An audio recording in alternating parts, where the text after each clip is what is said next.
गुबुन गुबुन एंगोलाव मोनसे सरसा मोनसे स्पेकुलेशन सोलिबाय थादों आरो आंनि फारसेनिफ्राय फोरमायनाय जादोंमोन जे जथेस्थ' बैसो जाबाय दुलाराय बर' फरायसा आफादाव गोदान लिडारशिपबो नांगौ नो डाउट बियो जोंनि थांनाय 58थि जे थान्दै जुथुमा बियो टार्मिनेटिं सेसन नङामोन थेवबो गासैबो परिबेस परिस्थितिखौ नायनानै आङो खावलायदोंमोन आरो बे खावलायनाय बायदि दा जोंनि सेन्ट्रेल वार्किं कमिटिया बिनि सायाव नायबिजिरगासिनो दङ आरो खोब खम समनि गेजेराव सेन्ट्रेल वार्किं कमिटिया जिरायनानै मोनसे मोजां थांखि आजावगोन आङो आसाबादि आरो माहारिनि थाखाय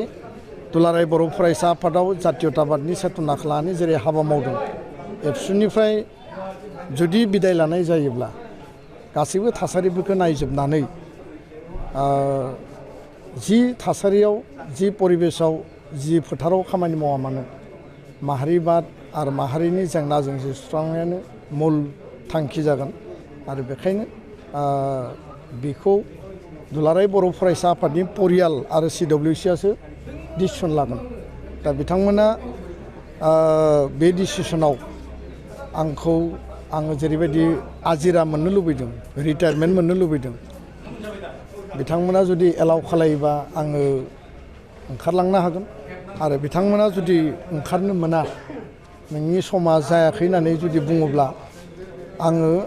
आं हारसिङै जेबो डिसिसन लानो हाया खारन जोंनि संबिजित बायदियै जोङो संबिजित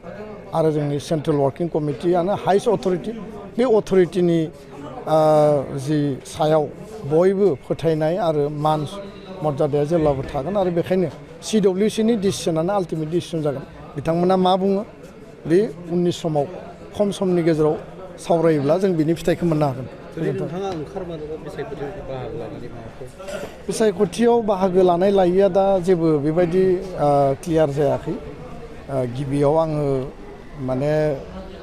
रिटायारमेन्ट लानायनि खोथाखौ आङो CWCनो रिकुवेस्ट मोनसे होदों लेटार मोनसे होदों बिनि उनाव हारिनि थाखाय समाज सिबिनायनि थाखाय माहारि दानायनि थाखाय आरो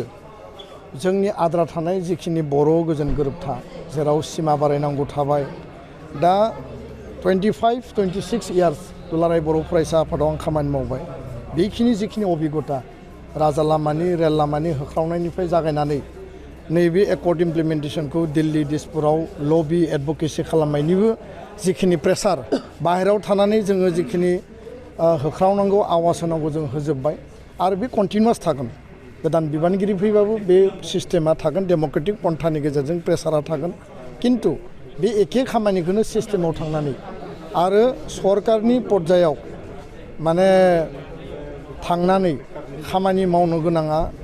दङ आरो सिङावबो आरो बाहेरायावबो खामानि मावोब्लासो बे मोनसे जोंनि जि